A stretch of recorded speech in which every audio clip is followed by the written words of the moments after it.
Thailand और Cambodia के बीच पुराना सीमा विवाद एक बार फिर से भड़क गया है और इस बार हालात बेहद गंभीर होता जा रहा है। लगातार 4 दिन से गोलाबारी, बमबारी और रॉकेट हमले जारी है। दोनों देशों की सेनाएं आमने सामने हैं और सीमा के पास बसे लाखों लोग सुरक्षित इलाकों में पहुंचाए जा चुके हैं। क्या वजह है इस नए युद्ध की और हालात किस तरह से वहां पर रोज बदल रहे हैं, रिपोर्ट के जरिए हम आपको दिखाते हैं।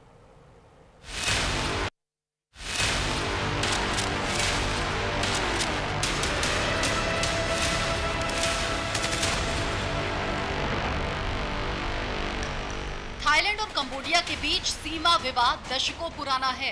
दोनों देशों की सेनाएं कई बार आमने सामने आ चुकी हैं और अंतर्राष्ट्रीय दबाव के बावजूद तनाव खत्म होने का नाम नहीं ले रहा। जुलाई महीने के युद्ध के बाद एक बार फिर से थाईलैंड और कंबोडिया युद्ध के मैदान में आ गए हैं। थाईलैंड कंबोडिया सीमा पर 4 दिन से जंग जैसे हालात हैं। दोनों तरफ से तस्वीरें वही, धुएं का गुबार, जोरदार धमाके और लगातार हमले। थाईलैंड की एयरफोर्स ने बुधवार को बड़ा कदम उठाते हुए F-16 फाइटर जेट्स को हवा में उतार दिया और कंबोडिया के गांवों पर एयर स्ट्राइक की। बमबारी के बाद गांव में तबाही का मंजर फैल गया, कई घर मलबे में तब्दील हो गए। थाईलैंड के हमले के तुरंत बाद कंबोडिया ने भी कड़े जवाबी कदम उठाए। कंबोडियाई सेना ने थाईलैंड के एक अस्पताल पर रॉकेट दागे। रॉकेट गिरने के बाद इलाके में अफरा तफरी मच गई। दोनों देशों की सेनाएं अब सीमा पर हैवी आर्टिलरी का इस्तेमाल कर रही है और लगातार फायरिंग जारी है। एशिया में जंग, थाईलैंड कंबोडिया के बीच फिर से शुरू हुई जंग। लगातार 4 दिन से जारी दोनों देशों के बीच जंग। सीमा के पास रहने वाले लोगों को सुरक्षित स्थानों पर भेजा। दोनों देशों में 6 लाख से ज्यादा लोगों ने घर छोड़ा। थाईलैंड के विमानों ने कंबोडिया में बमबारी की। थाईलैंड के F-16 विमानों से हमला किया। कंबोडिया ने भी थाई अस्पताल पर दागे रॉकेट। थाई ठिकानों पर 80 से ज्यादा ड्रोन हमले। BM-21 रॉकेट और टैंक से फायरिंग की। प्रे विहार, मंदिर और कई जगहों पर हमले। थाई सेना ने 4 जिलों में कर्फ्यू लगाया। इस संघर्ष में सबसे ज्यादा प्रभावित हो रहे हैं सीमा के पास रहने वाले मासूम लोग। दोनों देशों ने मिलाकर लाखों नागरिकों को सुरक्षित जगहों पर पहुंचाया है। कई गांव खाली हो चुके हैं, स्कूल बंद हैं और बाजार सुनसान। थाई सेना ने हालात काबू में रखने के लिए 4 जिलों में कर्फ्यू भी लगा दिया। संघर्ष का खतरा लगातार बढ़ रहा है क्योंकि दोनों देश सीमा पर अतिरिक्त सैनिक तैनात कर रहे हैं। हालात बिगड़ने पर आसियान देशों ने भी चिंता जताई है। कई अंतर्राष्ट्रीय एजेंसियां दोनों देशों से अपील कर रही हैं कि बातचीत से हल निकालें, वरना ये विवाद पूरे दक्षिण पूर्व एशिया की शांति के लिए खतरा बन सकता है। अब आपको बताते हैं कि आखिर दोनों में विवाद किसको लेकर है। थाईलैंड कंबोडिया में क्या विवाद? 11वीं सदी के मंदिरों को लेकर विवाद। प्रिय विहार यानी कि प्रिय विहार ता मुएन थॉम मंदिरों पर विवाद। मंदिरों के आसपास की जमीन को लेकर टकराव। मंदिर के नक्शे को 1907 में खींचा गया। दोनों देशों के बीच 817 किलोमीटर की लंबी सीमा खींची गई। 1907 में कंबोडिया फ्रांस के उपनिवेश में था। नक्शे में प्री विहार मंदिर को कंबोडिया में दिखाया गया। थाईलैंड ने नक्शे को कभी सही नहीं माना। ता मुएन थॉम मंदिर को थाईलैंड में दिखाया गया। तनाव बढ़ते ही संयुक्त राष्ट्र और आसियान देशों में चिंता बढ़ गई है। अंतर्राष्ट्रीय समुदाय दोनों देशों से तुरंत बातचीत बहाल करने की अपील कर रहा है। अमेरिका ने भी कहा है कि सीजफायर को बचाने के लिए दोनों पक्ष संयम बरतें। आखिरकार हालात इतने बुरे कैसे हो गए, आपको बताते हैं। थाईलैंड कंबोडिया के बीच क्यों छिड़ी जंग? 28 मई 2025 बॉर्डर पर सैनिकों की भिड़ंत, एक कंबोडियाई सैनिक की मौत। 7 जून 2025 थाईलैंड और कंबोडिया ने सेना पर और सैनिकों को भेजा। 15 जून 2025 थाईलैंड पीएम ने कंबोडिया के पूर्व पीएम से फोन पर बात की। 18 जून 2025 बातचीत का वीडियो सोशल मीडिया पर लीक हो गया। 1 जुलाई 2025 थाईलैंड पीएम पाइंतोंग शिनवात्रा को पद से हटाया गया। 16 जुलाई 2025 थाईलैंड के 4 सैनिक जख्मी, कंबोडिया पर सीमा के पास लैंडमाइंस बिछाने का आरोप। 24 जुलाई 2025 थाईलैंड कंबोडिया के बीच में शिव मंदिर को लेकर गोलीबारी शुरू हुई। 27 जुलाई 2025 ट्रंप ने थाईलैंड कंबोडिया के बीच सीजफायर करवाने का दावा किया। अब बड़ा सवाल ये है कि क्या ये तनावपूर्ण युद्ध में बदल जाएगा या कूटनीति एक बार फिर से हालात को काबू में कर पाएगी। दोनों देशों के बीच में संवाद बंद है और हर गुजरते घंटे के साथ स्थिति और अधिक विस्फोटक होती जा रही है। तो कुल मिलाकर हालात काफी तनावपूर्ण है और पिछले 4 दिन में दोनों देशों के रिश्ते युद्ध की दहलीज तक जा पहुंचे हैं। दुनिया की नजरें इस वक्त थाईलैंड कंबोडिया सीमा पर टिकी है और उम्मीद यही है कि ये आग जल्द ही शांत हो। Swati Saxena, news India. इसी को समझेंगे कि आखिर वहां पर विवाद क्यों है। हमारे साथ retired lieutenant colonel Himanshi Singh हमारे साथ जुड़ गए हैं और साथ ही हमारे साथ रितु दास भी जुड़ चुके हैं। बहुत बहुत स्वागत है आप दोनों का। सबसे पहले तो हिमांशी जी मैं आपके पास ही आऊंगी। आप इसके पीछे की वजह क्या समझती हैं? आखिर क्यों दोनों के बीच ये थाईलैंड और कंबोडिया के बीच में जो विवाद है, क्या वो सिर्फ और सिर्फ मंदिर को लेकर है या फिर इसके पीछे की वजह कुछ और है? नमस्कार तरन्नुम, मेरे को पैनलिस्ट को भी मेरा जय हिंद वंदे मातरम। देखिए, ये मुख्य वजह तो सीमा विवाद ही है, क्योंकि जब 1907 में फ्रांसीसी सेनाओं ने जब इनका बंटवारा करने की कोशिश की थी, क्योंकि ये बहुत घने जंगल का इलाका है, तो उन्होंने एक तरीके से जो वाटरशेड एरिया है, यानी कि जो पानी का बहाव है, उससे इनकी सीमाएं तय कर दी थी। लेकिन जो मंदिर है वो उन्होंने कंबोडिया को दे दिया था। अब थाईलैंड का कहना है कि ये मंदिर हमारा है, कंबोडिया का कहना है ये उनका है। तो देखिए, जमीनी मसले जो हैं वो इतनी आसानी से इंटरनेशनली सेटल नहीं होते हैं। उसके अलावा इसके जो मसले हैं वो रणनीतिक भी हैं, इसका एक आर्कियोलॉजिकल और रिलीजियस फैक्टर भी है, और जिस तरह से भौगोलिक जो इसकी जो ऊंचाई है वो भी इससे एक सैनिक लाभ देती है, तो उससे भी फल मिलता है, क्योंकि यहाँ पे काफी पेट्रोलिंग की जाती है। अब यहाँ ये विवाद क्यों हो रहा है कि पहले ये हर बार ले आते हैं कि भाई किसने तोड़ा है, लेकिन उससे भी अगर हम पहले जाएं तो 1962 में ये पूरा मुकदमा आईसीजे के पास गया था। उसने ये कंबोडिया को दे दिया था। कंबोडिया को प्रेविहार मंदिर तो मिल गया, लेकिन उसके जो आसपास का इलाका है उस इलाके पर उन्होंने कुछ भी क्लियरली नहीं कहा है। तो जब आप एक पर्टिकुलर प्लेस को किसी कंट्री को दे देते हैं, लेकिन उसके आसपास को आप डीमिलिटराइज करके छोड़ देते हैं, लेकिन उस पर कोई स्पष्ट आपकी तरफ से क्लैरिटी नहीं आती है, तो कहीं ना कहीं आगे झड़पों की संभावना बहुत होती है। उसके बाद 2011 में इसको क्लैरिफाई किया गया था, लेकिन चाहे कोई भी इसको क्लैरिफाई कर ले, इसका जो इस समय हम देख पा रहे हैं, तो देखिए कंबोडिया और थाईलैंड दोनों में इंटरनल करप्शन बहुत ज्यादा है। थाईलैंड में 2026 में चुनाव होने वाले हैं, और अंदर जब आपकी राजनीति में बहुत ज्यादा उठापटक चल रही होती है, तो आप अंदर से अपना ध्यान भटकाने के लिए उसको बाहर की तरफ फेंक देते हैं। उसके अलावा एक और इम्पोर्टेंट फैक्टर है जो एज अ मिलिट्री एनालिस्ट मैं आपको बता सकती हूँ कि यहाँ पे स्ट्रेट ऑफ मलक्का है, वहां से काफी बिजनेस होता है। कंबोडिया जो है चीन से काफी क्लोज है, और थाईलैंड जो है वो अमेरिका से ज्यादा क्लोज है, और अमेरिका और चाइना दोनों की नजर यहाँ पे रहती है। तो बहुत सारे फैक्टर जो हमको एक्सटर्नली दिखते हैं, उनके पीछे बहुत सारे मिलिट्री और कूटनीतिक चैनल्स होते हैं जो एक्टिवेटेड होते हैं। तो ये सिर्फ एक सीमा विवाद नहीं है, इसके पीछे और सारी कवायदे हैं। और देखिए, एशिया भी वहां पे है जिसमें 10 कंट्रीज हैं, लेकिन वो भी कुछ इफेक्टिवली नहीं कर पाता है, क्योंकि वो इंटरफेरेंस नहीं कर सकता, वो सिर्फ इन दोनों को सलाह ही दे सकता है। उसकी टीम भी गई है, तो उनसे भी सहयोग करने से इन्होंने मना कर दिया है। तो मसला थोड़ा पेचीदा अभी हो गया है। ओवर टू यू तरन्नुम। ठीक है रितु जी, मैं यहाँ पर आपके पास ही आऊंगी। जैसा कि हिमांशी जी ने भी जिक्र किया, अमेरिका और चीन की बहुत पहले से इस पर नजर है। क्या ये जो विवाद है इसके पीछे भी अमेरिका और चीन का हाथ है? नमस्कार, थैंक यू सो मच अपने चैनल पे मुझे बुलाने के लिए।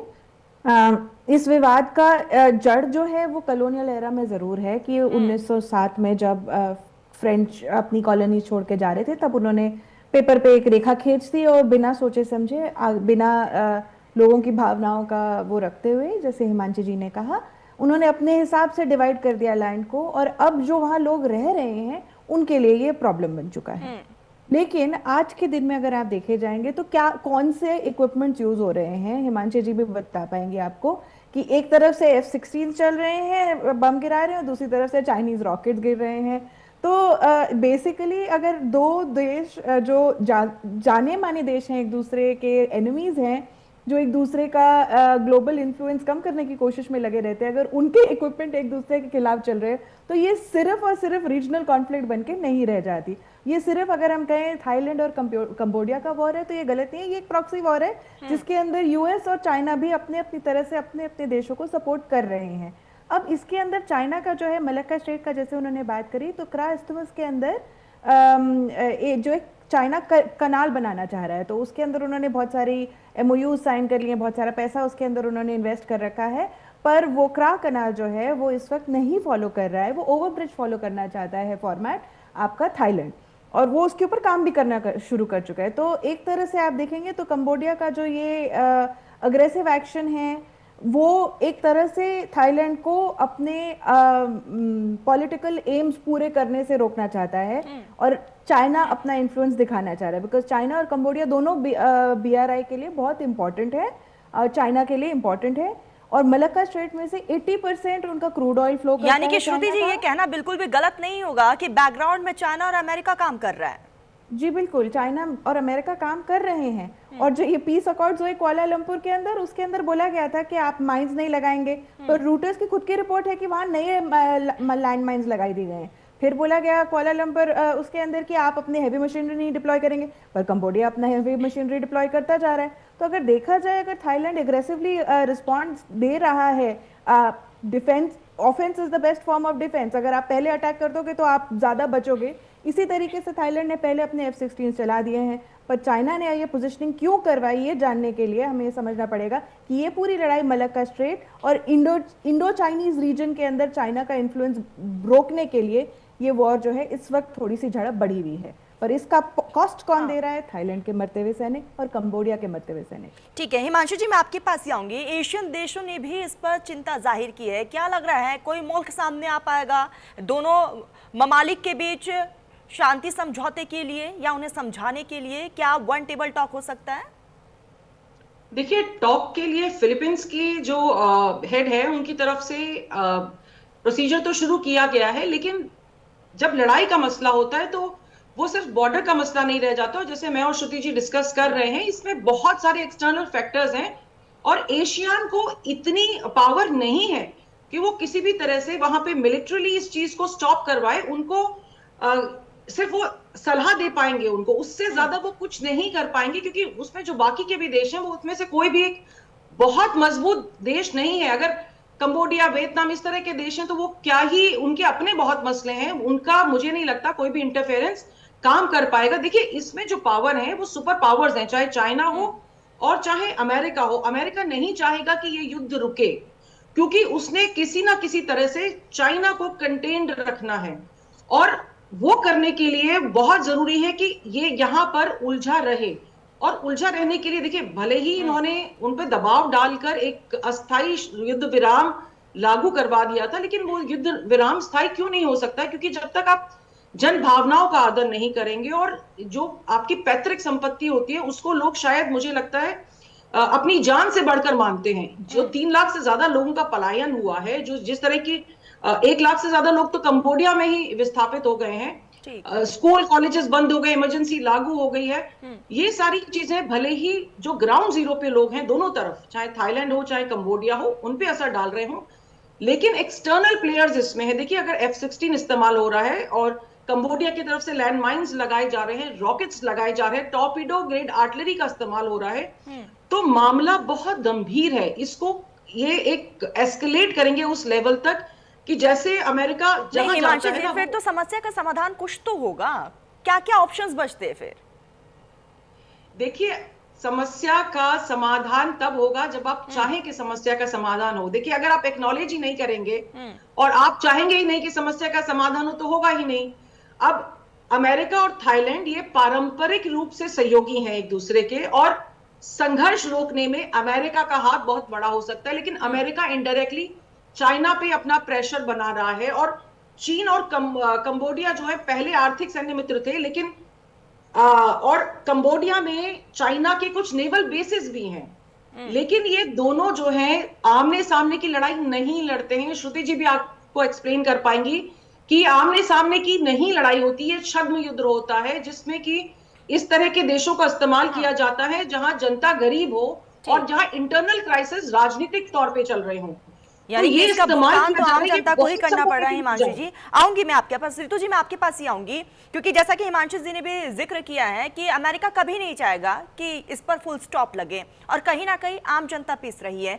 तो हम इसे इस तरीके से समझे कि डायरेक्टली और इनडायरेक्टली अमेरिका को फायदा हो रहा है। एक तो डायरेक्टली दोनों देशों को फायदा हो रहा है, क्योंकि उनके वो जो आर्म्स है वो बिक रहे हैं। अब जब यूज होंगे, फटेंगे बम, तो नए बम की जरूरत होगी। आने वाले, अगर एक पार्टी ज्यादा स्ट्रांग दिखती है तो दूसरी पार्टी उससे बढ़कर स्ट्रांग होने के लिए आर्म्स रेस करते हैं। फिर ये दोनों देश आपस में तो फायदा भी हो रहा है दोनों जन का, अमेरिका का भी और चाइना का भी। उनके जो डूबती इकोनॉमीज है, दोनों की इकोनॉमीज डिक्लाइनिंग है, दोनों के अंदर झटके पड़ रहे हैं, तो दोनों को फायदा भी हो रहा है इसके अंदर। पर ये युद्ध अगर आप सोच रहे हैं सिर्फ थाईलैंड कंबोडिया तक ही रिस्ट्रिक्टेड है तो ये गलत है, क्योंकि इसके अंदर जो है आप देखेंगे म्यांमार के अंदर जो है प्रॉब्लम जो हुई हैं, जो आपकी हुंता रजीम की, वो भी इसी का इंडिकेशन है। वहां भी यूएस इंटरफेयर कर रहा है और चाइना को पुश बैक करना चाह रहा है। अगर आप बांग्लादेश की बात कर रहे हैं तो वहां पर भी आप चाइना और यूएसए का ही इन्फ्लुएंस देखेंगे। तो ये जो है ये वॉर अगर आप सिर्फ ये दो देशों में देख रहे हैं, ऐसा नहीं है।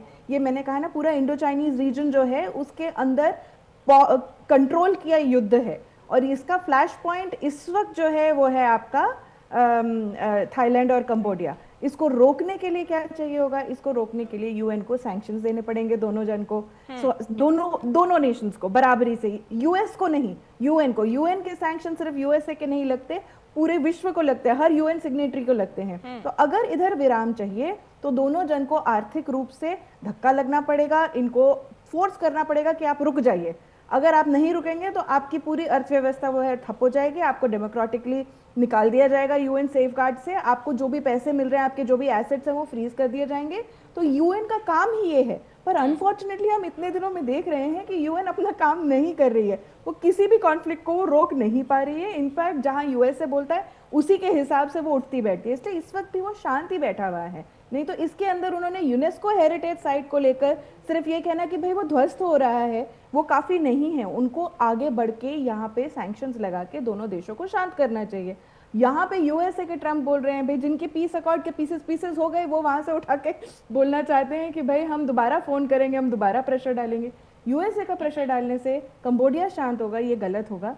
यूएसए के प्रेशर डालने से सिर्फ थाईलैंड शांत होगा, क्योंकि वहां से चाइना अपना आगे दबदबा बनाना चाह रहा है। अगर आप देखेंगे जो जापान और यूएसए के बीच में भी जितने अभी आपके जो एमओयू साइन हुए हैं और जो अग्रीमेंट साइन हुए हैं, वो भी जापान को सशक्त करने के लिए किया जा रहा है चाइना के खिलाफ। तो साउथ सी चाइना पॉलिसी के चलते, इंडो चाइना पॉलिसीज के चलते यूएसए चाइना को कंट्रोल करना चाह रहा है। उसकी नेशनल सिक्योरिटी जो डॉक्ट्रिन अभी नई आई है उसके अंदर भी चाइना के ऊपर फोकस बढ़ा है। ड्रग्स और क्राइम के ऊपर फोकस है, और चाइना के ऊपर फोकस है, और इमिग्रेशन के ऊपर फोकस है। और ये तो दोनों ही वो तीन चीज़ों का मुल्क फोकस हैं, अमेरिका हो या फिर चाइना, जो बिल्कुल भी झुक नहीं सकते हैं। हिमांशु जी मैं आपके पास ही आऊंगी। अगर कंबोडिया और थाईलैंड के अगर हम डिफेंस स्ट्रैटेजी की बात करें तो दोनों के डिफेंस स्ट्रैटेजी में कितना डिफरेंस है?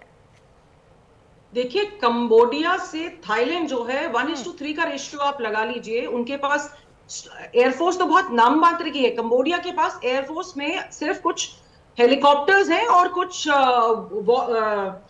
फाइटर प्लेन्स तो उनके पास है ही नहीं, वो सिर्फ लोड ले जा सकते हैं, इतना ही है। और उनके पास नेवी भी जो है जो चाइना से दी हुई है, थल सैनिक उनके पास बहुत कम है। तो कहीं पे भी कंबोडिया जो है एज कंपेयर टू थाईलैंड बहुत सशक्त नहीं है। लेकिन क्योंकि इनके पीछे जो खड़े हुए हैं उनकी बैकिंग बहुत स्ट्रांग है, तो अब इस समय दोनों ने अपना बिल्डअप जो इस इलाके में बहुत ज्यादा बढ़ा दिया। देखिए 4 दिन से संघर्ष बढ़ रहा है, और जिस तरीके के जो हालात बन रहे हैं मुझे लगता है ये एस्केलेट होगा, क्योंकि इसके पीछे इंटरनेशनल जो शक्तियां हैं वो बहुत ज्यादा सक्रिय हैं। हाँ, हम ये कह सकते हैं कि जो आप जैसे पहले मुझसे पूछ रही थी कि सीज फायर एंड ऑल, उसके लिए अभी टाइम लगेगा, क्योंकि मुझे नहीं लगता है चाइना और अमेरिका इस समय पुल आउट करने की स्थिति में है। जैसे श्रुति जी भी बता रही है कि वो कहीं ना कहीं किसी ना किसी तरह से चाइना को घेरने की कोशिश लगातार अमेरिका करता रहता है। और क्योंकि वो कोशिश की जा रही है, तो इसीलिए लगातार जो हम कहीं कहीं पे छोटे छोटे से ये उत्पाद देखते हैं, ये बिल्कुल स्टेट स्पॉन्सर्ड है और स्टेट स्पॉन्सर्ड बाय अमेरिका है। This is very very clear. तो मुझे लगता है कि कंबोडिया भले ही थाईलैंड के आगे एक बहुत कमजोर सेना हो, लेकिन उसके पीछे क्योंकि चाइना खड़ा है तो वो कमजोर नहीं पड़ेगा। बिल्कुल, और ऐसे में सिर्फ और सिर्फ खामियाजा जो है वहां पर आम जनता भुगत रही है। रितु जी, मैं आपके पास ही आऊंगी। हमने देखा रूस और यूक्रेन जो अभी तक शांत नहीं हुआ है, और अब ये नया कंबोडिया और थाईलैंड, कहीं ना कहीं दोनों ही ममालिक के इकोनॉमिक पर बहुत बड़ा असर देखने को मिल सकता है आने वाले समय में। आपने बिल्कुल सही पॉइंट पकड़ा है, क्योंकि यही पॉइंट जो मैं अभी वो नेशनल सिक्योरिटी डॉक्ट्रिन के अंदर बात कर रही थी, उसके अंदर उन्होंने मेंशन किया है यूएसए ने कि रशिया जो है अभी भी रेलेवेंट है पर रिड्यूस्ड है, मतलब उसकी पावर जो है वो थोड़ा कमजोर पड़ गई है। इकोनॉमिक धक्का, 4 साल का युद्ध कुछ छोटा नहीं होता है, चाहे वो जीते या हारे, आपको अपनी इकोनॉमी को दोबारा आगे तेजी से बढ़ाने के लिए बहुत मेहनत करनी पड़ेगी। तो अगले कुछ समय के लिए तो रशिया एज अ एनिमी या एज अ बिगर प्रॉब्लम नहीं दिखेगा यूएसए को। चाइना लेकिन बहुत बड़ा एनिमी है, और क्योंकि चाइना ने जो अपने दांत दिखाए हैं रेयर अर्थ एलिमेंट्स और रेयर अर्थ मैग्नेट्स को लेके, कि जिस तरह से उसने उनका गिच्ची पकड़ी हुई है, और जहां बोलते हैं वहां पे वो यूएसए को मानना पड़ता है, जैसे बोलते हैं वैसे मानना पड़ता है, ये बात अभी यूएसए को खटक रही है। और इसको कम करने के लिए उन्होंने यही करना शुरू किया है। अगर आप देखेंगे तो उन्होंने अपने अभी आज ही उन्होंने group of friends for democracy UN के अंदर डिक्लेयर किया है। किसने? चाइना ने। उसके अंदर ईरान है, वेनेजुएला है, और ये सारे क्यूबा है, ये सारे देश। वो कौन से देश जिसके अंदर यूएस का डायरेक्ट कोई फ्रेंडशिप मॉडल नहीं चल रहा है, कोई वैसल मॉडल नहीं चल रहा है, जहां आप उनके नीचे अधीन होकर रहने के लिए तैयार नहीं है, उन देशों को उन्होंने जोड़ लिया। उसमें पाकिस्तान भी एक है बाय द वे, पता नहीं किस तरह से जो वो दोनों देशों के साथ बात कर रहा होगा।